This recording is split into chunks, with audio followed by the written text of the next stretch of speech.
Assalamualaikum warahmatullahi wabarakatuh. Nama yang diberi, nama saya ialah Adra Nabila binti Mubaik Malijaz, dan hari ini saya ingin berkongsi sebuah cerita daripada buku kegemaran saya yang bertajuk Keluarga Baru Aichan. Bahan ini mengisahkan tentang seorang gadis yang baru saja memula agama Islam dan cuba berpuasa untuk pertama kalinya.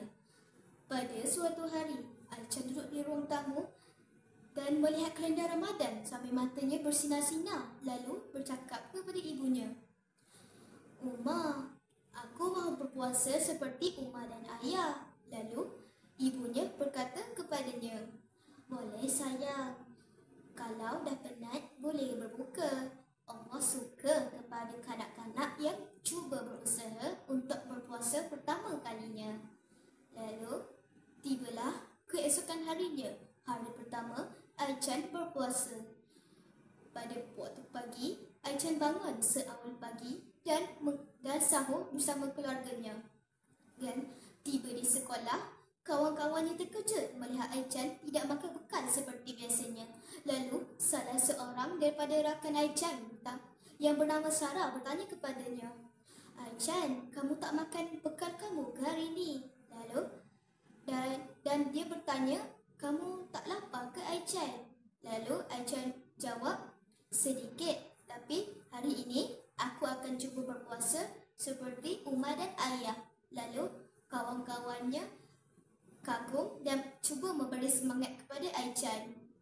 Setiba waktu senja, hampir berbuka puasa, Aichan menunggu jam dan menunggu azan sambil melihat makanan dan menahan rasa lapar.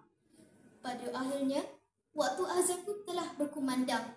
Aichan makan bersama-sama keluarganya dan akhirnya dia berkata kepada keluarganya, "Umma, Ayah, hari ini Aichan dapat berpuasa pada pertama kalinya."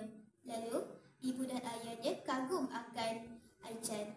Pada malam harinya, dia menulis di buku hariannya, "Puasa bukan cuma menahan lapar dan dahaga, tetapi juga belajar sabar dan bersyukur kepada Allah." Itulah kisah seorang gadis kecil yang bernama Aichan yang telah berpuasa pertama kalinya.